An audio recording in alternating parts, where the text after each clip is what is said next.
Servus Leute und zurück von der Eurobike 2024. Wir stehen hier mit dem famous Dangerholm. Er hat ziemlich wildes Zeug dabei, natürlich. Und wir werden uns jetzt mal das erste Fahrrad angucken. Das ist das Spark RC, natürlich Special Custom. Let's talk through the frame, let's say, or through the whole bike. So, what can you tell us about it? So the concept with this bike is essentially to push integration to new levels that actually are more user-friendly. So it's easy to work on the bike as well.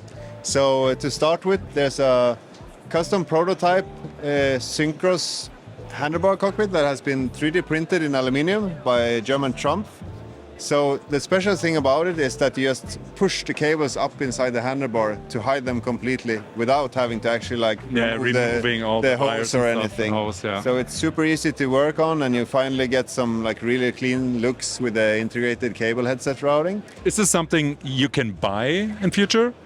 This is the very first prototype, so it's based on a design idea by me. So a year ago I made a wooden prototype, and here we are with the actual rideable. Nice. So the plan is to bring this in serious production? I honestly don't know. The limiting factor is that you have to have the correct orientation of the brake connection. Of course. So if you have XTR brakes that point to the front, it doesn't work.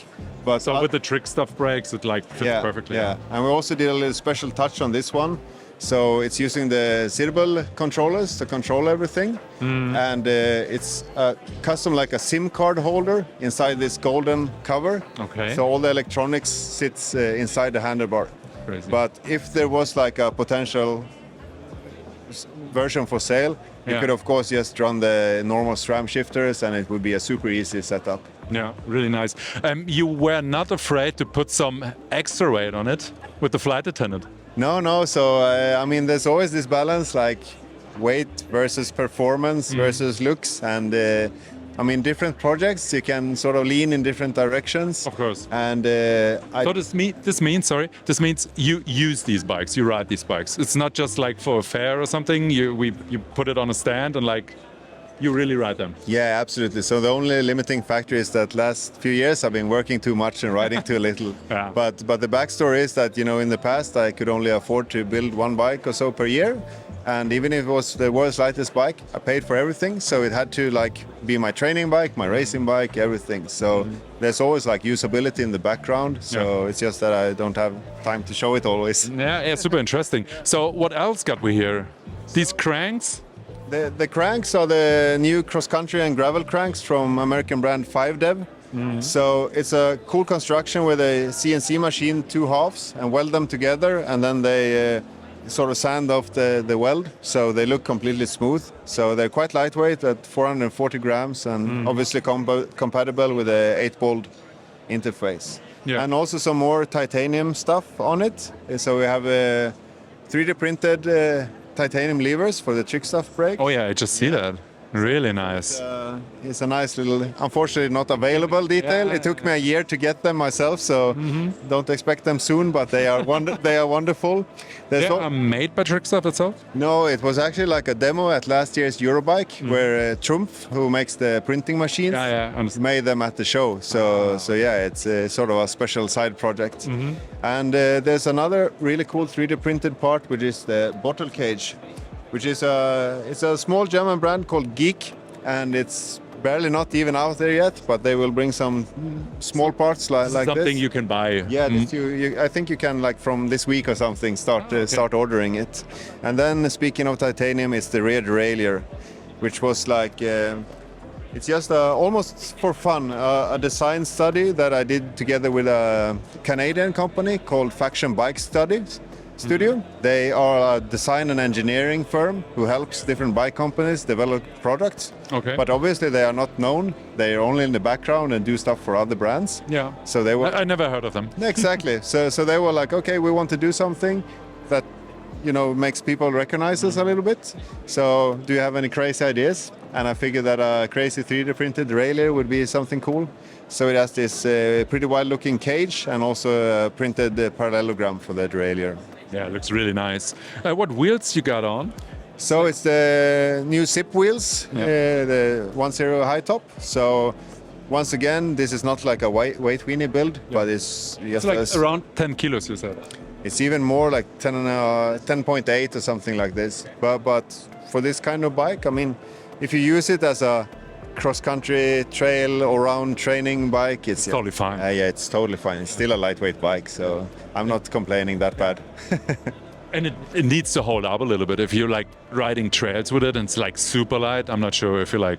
No, but the thing is that I think that it's easy to become overbiked. A lot of the time you have a lot of fun on a bike with slightly less suspension because you're more on the edge, and if it's just, training rides, You feel something from the ground. yeah, exactly, then I enjoy a short travel bike. So sometimes my XC bikes doubles as trail bikes as well. Yeah, why not? Why not? Yeah.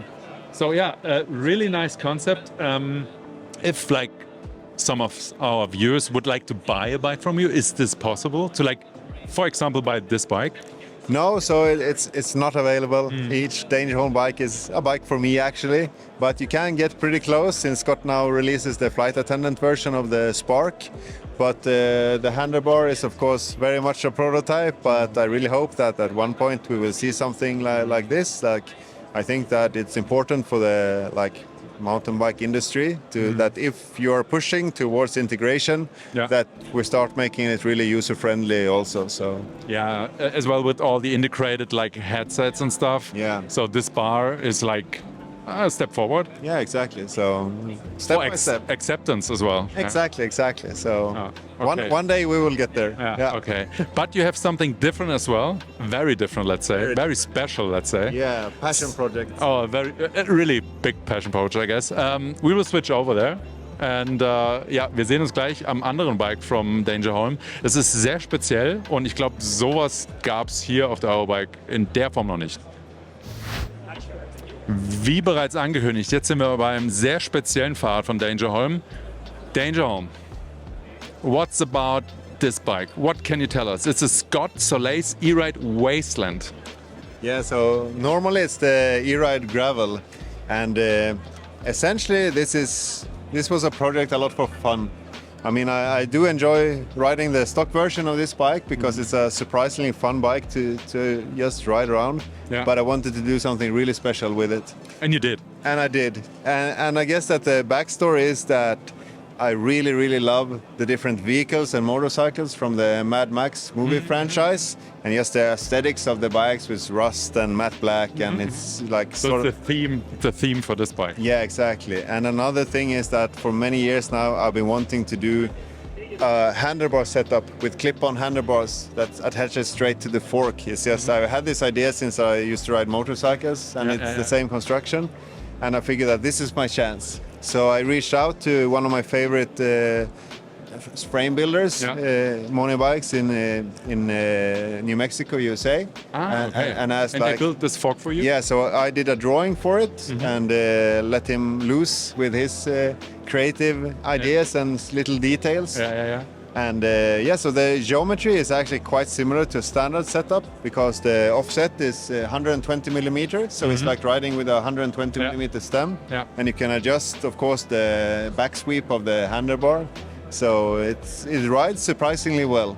I'm really curious about these ones. It's like blippers, like these little ones. Yeah, so it's a little super nice. Exactly. So originally I was like, maybe I will use some leather bar tape or something, but it just becomes so bulky when you try to hide the blips. So I had these from my BMX days, like, I don't know, a dozen or 15 years ago.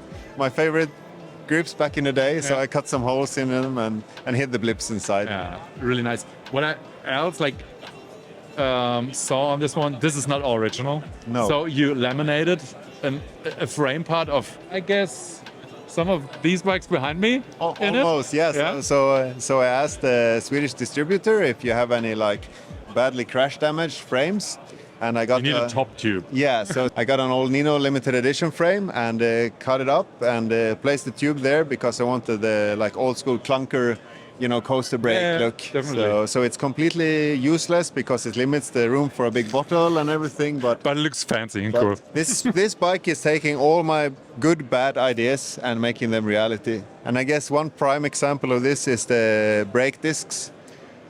This would be my next question. Yeah. what you had in mind building these things? Are these like custom built for this? Yeah, so the German manufacturer Break Stuff, Yeah. I reached out to them and say, hey, I have this really crazy idea. Can you please make it happen? and he designed this saw disc based on some photos of actual saw discs. Yeah. And obviously they are functional. It's just that I don't know how the pads will wear in the long run. Did you like really ride this bike, or did you try to ride this bike? It was finished just before the show. Ah, I okay. just had a quick ride around the block to see that everything is up and running. So it's like 90% finished. I still hope to add some more details to it and make it truly post-apocalyptic. Maybe you need some liquor here. I might need some liquor there. I mean, when I ride out of juice in the battery, I need something else. Some energy. Exactly. Okay, super nice project. Will be something like new or additionally like shown in the next few months? Do you have new projects? Is there something coming? Yeah, absolutely. So because of different delays, actually now I have a whole bunch of bikes getting finished almost as once. So the problem is only when I'm going to have the possibility to show them. Yeah. So next up is, for example, a ransom enduro bike that's going to be really cool and also have the rust finish. Okay. And some other exciting projects like this. And also I have a super light scale RC at 5.86 kilos 5.8. over at the Trick Stuff booth. So that is quite something as well. Ah, super nice. So thank you, Gustav, for having us, for introducing your bikes to us. And ja, liebe Zuschauer, ich hoffe, euch hat es gefallen. Wenn es euch gefallen hat, lasst ein Like da. Schreibt in die Kommentare, wenn ihr Fragen habt. Gustav wird sie sicherlich beantworten. You would like to answer questions of our users. I'll look in. So, wir sehen uns beim nächsten Eurobike-Video. Ich hoffe, ihr hattet Spaß. Bis dahin. Thank you so much. Thank you.